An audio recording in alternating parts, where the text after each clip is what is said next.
Grand Rising Soul Fam. So we have just entered a new gene key, and I wanted to share a little bit about it from the Wisdom Keepers, the 64 Faces of Awakening by Dr. Rosy Aronson. So right now we're in gene key 54. So here is the card.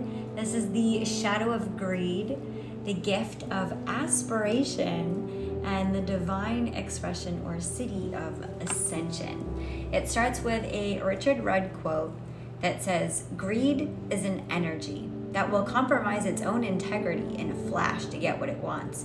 And this is its downfall." Programming partner 53. My wisdom story.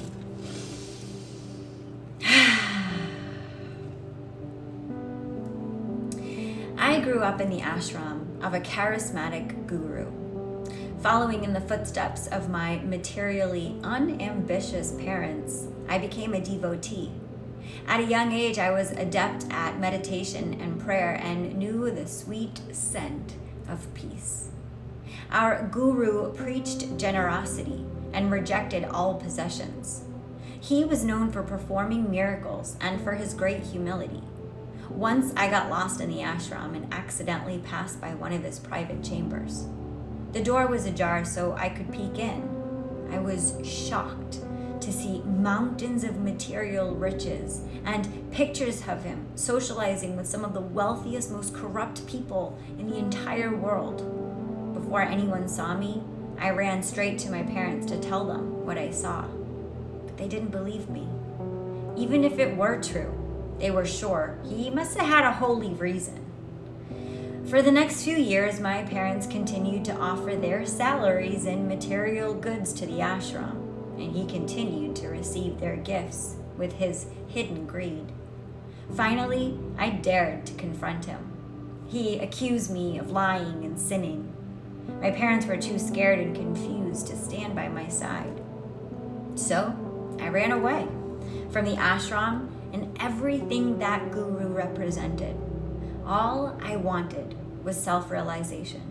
I rejected all material goods and lived a completely ascetic life. For years, I lived under a tree, then wandered for long periods in total silence. People began to see me as a saint. Though I resisted the projections for as long as I could, my yearning to serve grew too big to ignore. I began to teach about love, forgiveness, service, charity, contentment, inner peace, devotion, and respect for all peoples, no matter their caste or religion. I advised my followers to lead ordinary family lives and not to give their resources to me. But then there was a devastating earthquake in our country. Thousands were left homeless. I realized that with one request, I could raise enough money to save all of those people. So it was in that moment that I understood how profoundly my fear of greed had diminished my capacity to serve. To heal the wounds of my past, I had to learn to trust myself and to understand at the deepest level that my hands were nothing but the hands of the world.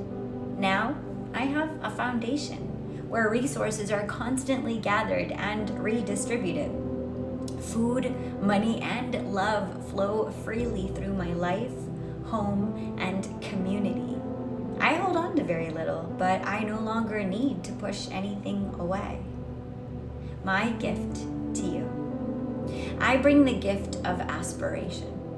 Look long and hard at the ways you're still driven by fear, competition, and the desire to serve yourself. I come when it's time to start thinking about how to serve others and how to join forces in order to create a healthier, more sustainable world. Call out your inner Robin Hood. Start giving back.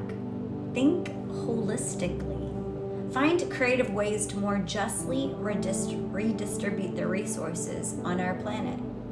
If you don't have money, donate time, energy, wisdom, and love. Remember, if you've been holding on to what you've got, this is a good time to let it go. If you've been resisting others' generosity, it's a good time to receive it. So keep it flowing and all will thrive. Questions for contemplation this week. Let's take a deep breath in. And out. Where is your life flowing? Where are you holding back?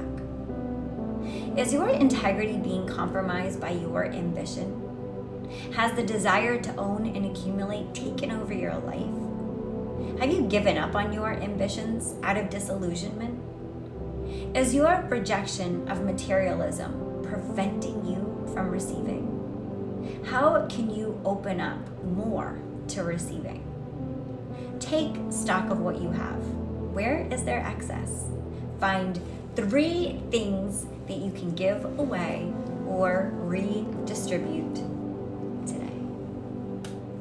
So we just entered 2025, which is the year of the snake, and you can see that snake, that kundalini energy rising all the way. When we flood that energy all the way through our body, it comes shooting out of us, and we're connecting our crown chakra to the crowns of everybody else, and our desire to serve, and our desire to give back, and our desire for everyone to aspire to experience ascension.